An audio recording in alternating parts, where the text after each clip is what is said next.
Hi, I'm Melissa from SoGoSurvey. Thanks for joining our series, Build Better Surveys.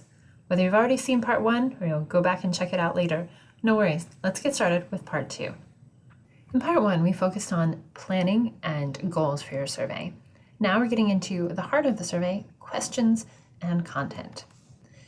So starting on our outline for today, we're taking a look at a few suggestions, top 5 items on building a better survey for today, telling it like it is, short and sweet, watching your language, sample surveys, and almost ready to go. I know it's hard when you almost can see the finish line from here, but not getting too crazy at the last minute, making sure you have some solid reviews as well. So pretty simple, we'll get started.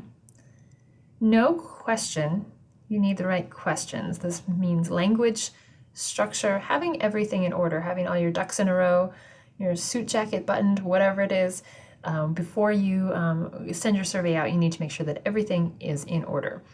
Again, going back to part 1, this meant good planning, having the results in mind, finding what your purpose is and sharing it with your audience, knowing that audience well enough that you're communicating directly with them and you have an understanding of their needs and goals as well. Making it easy for participants to respond to your survey, making it conversational, making it very accessible, also looking good. So all of those are sort of big picture ideas. And getting in today, we really need some questions. So if you're looking at a blank screen like this, a blank canvas, you know that having at least the first question is a good start. Take this from an English teacher, you know that words matter. And nowhere does this subtle nuance of the shades of meaning, any of those pieces, have such a big impact as on a survey. We know that if people are confused, they're not going to be able to understand how to respond. And if there's any potential uncertainty about what a word means or how you phrased a question, this can have a huge impact on your survey. You think you're getting one question answered, but people are actually understanding another. So it makes a huge difference in your results and how useful they are ultimately. And of course, that's the point. So crafting questions carefully, pronouncing it very carefully, of course. 5 hints today we'll take a look at, and I've already reviewed those before, but we'll start with tell it like it is. So again, going back to your audience, probably you've built or designed this survey for a specific audience. Maybe you know them very well, maybe you're just guessing a little bit, but be very careful to keep that audience on your side the whole time.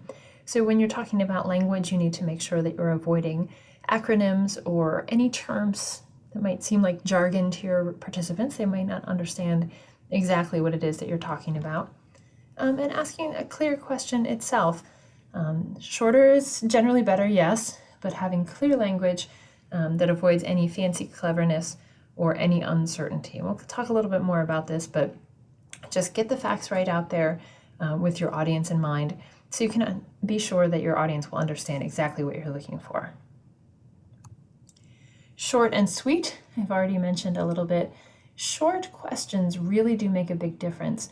If somebody asks you a question and it's one sentence, it's much easier to answer than a paragraph. If people have to read too much or process too many pieces, it can be a little bit confusing or distracting. So if you're asking people, keep in mind all of this, all of this, all of this, knowing that, how do you feel? If it's a very short piece of information you're sharing up front, that's okay. But asking people a question, the question itself needs to be very clear and very simple. Also keep in mind the same point regarding answer options, especially if you're asking people to do ranking or selecting multiple options. If you have more than 10 answer options, it can get a little bit unwieldy. Now, of course, keep in mind there are certain things like US states, like there are 50 of them as of this moment, of course, so we'd like to make sure that we include all of the necessary options. But if you're giving people a lot of choices, keep in mind that it'll take them a little bit more time to make those decisions unless it's a very cut and dry, example like state. A good point here is to use answer constraints. For example, let's say you give someone 10 items to be ranked. Does it really make a huge difference to you to know the difference between 9 and 10? Or are you really just looking for the top 3? So answer constraints, a quick feature mention, is a really great tool to be able to use so you can help participants focus on just the top 3 items because those are ones that they really care about, they really have a feeling about, rather than just making arbitrary decisions at the bottom of the pile. So short and sweet. Next, language matters a lot. So don't let your words get away with you. You don't want to mislead participants, and you don't want to end up with bad data either. We've all taken quizzes or tests where we thought some question just wasn't fair or just didn't make sense. Don't let that happen to your participants. So a few examples on the right-hand side we can take a quick look at. So number 1 says, I am always happy with the product. Now, yes or no are my answer options. So very tricky, this question, because as you can tell, with even out without this explanation, what happens if you're sometimes happy with the product? You don't have any option. You have to say yes or you have to say no. So the question itself, the statement is fine, but in this case, the answer options don't really suit. So if you're thinking about something that might have a variety of shades of meaning, you might choose a rating scale. So you might choose something like, I'm happy with this product all of the time, some of the time, none of the time, for example. Number 2, how happy are you with our service? Now, we'd love to see any of these answer options, but pretty happy, very happy, super happy, extremely happy really probably doesn't cover the whole gamut of how people might feel. Unfortunately, sometimes they do feel dissatisfied, and so any results that you use from this survey aren't going to prove anything, because basically you're going to show that 100% of the people who responded were happy, of course, because they didn't have any other choice. And the bottom one down here, we don't want to not meet your needs. Are we? It goes a little bit without saying. The double negative is very confusing. So it's, we want to meet your needs. Are we? Yes or no. And yes or no goes back to that same issue with number 1, some of the time, all of the time.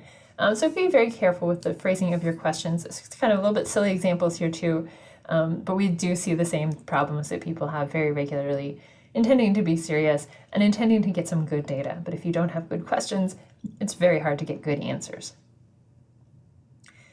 Banking on sample surveys. If you already know exactly what you're going to do, great, go to town, get it done. But if you're struggling a little bit to get started, or you'd really just like a little help, we have a full bank of sample survey templates that you can get started with. You can search them on our website. They're found within your account. There are some really nice looking surveys in there that'll give you a head start. If you'd like to start from scratch again, that's totally fine. And if you'd like to use something that's in there in the sample survey bank as is, pretty much fine. Make sure your name's on it. Make sure you've given a quick review. And if you'd also just like to borrow a few questions from there, that's fine. That's why they're designed. They're professionally designed, good, solid questions that have been reviewed, nice design, fresh start. So it's a really great head start for you if you're struggling a little bit to come up with good questions, or you just need, a boost according to, the questions that you already have. And I've mentioned it earlier, maybe you can see the finish line, but be very, very careful of rushing things at the last moment. Having a small group of people read through your survey before you launch, it's always better than having your participants be the first people to see it after you've launched. So if there's anything unclear, if you've overlooked any answer options that are missing, anything that we've already discussed earlier, this review group can be a huge asset for you. So make sure that you don't mess up anything before actual participants see it. It's very embarrassing to have participants tell you, oh, you left off my office location, or I didn't see my answer option, or I don't even understand what this question is asking. So it's embarrassing to have those issues anyway, but make sure you have those internally first before you go external.